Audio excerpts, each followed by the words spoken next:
Today, in a horrific turn of events, nearly 20,000 startups in the USA alone have decided to shut shop.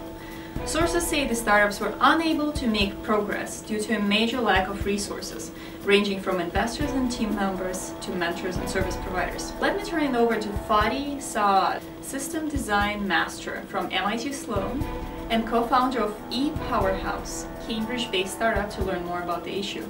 Hi Fadi, can you explain to us more about what's going on?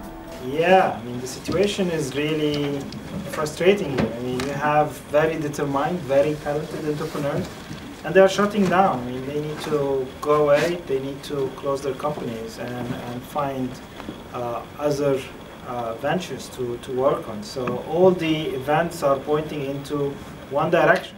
And so to pick it up from where Fadi left off, the key problem that we have identified is that startups have been relying solely on the resources in their local communities to form. However, in order to evolve and actually scale up, they need to seek connections and resources outside of their own network and community. And the challenges that these entrepreneurs face is, a lack of resources, a lack of expertise, and even a lack of capital.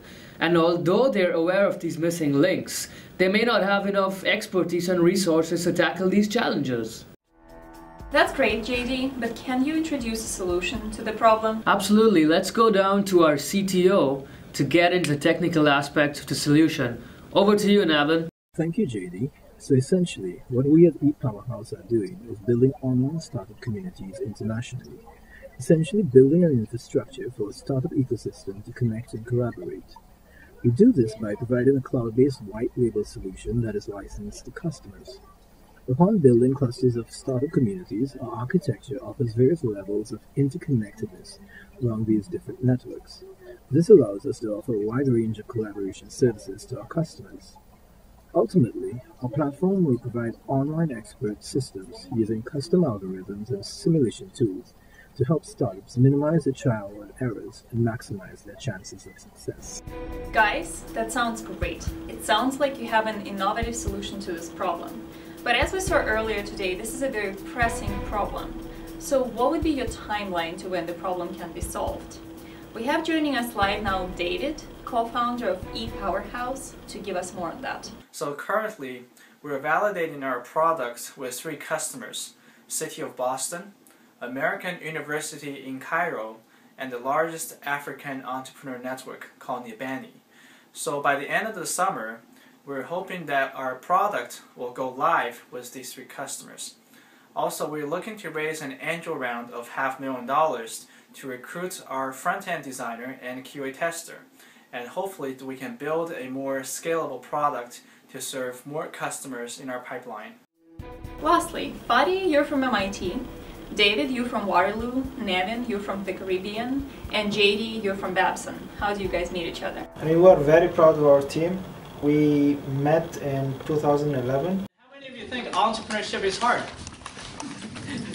David and I, we met in the Venture Cafe, and it's one of the networking places here in Cambridge. We had similar ideas at that time. We spoke about what we want to do, and we agreed to start working together.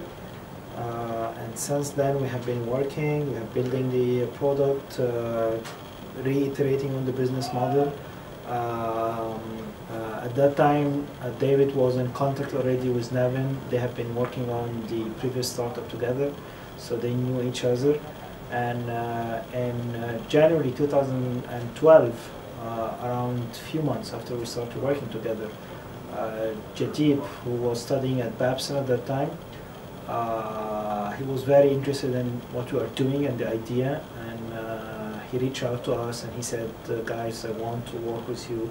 So we had a couple of meetings with him, we saw his passion, and we started working together as one team ever since.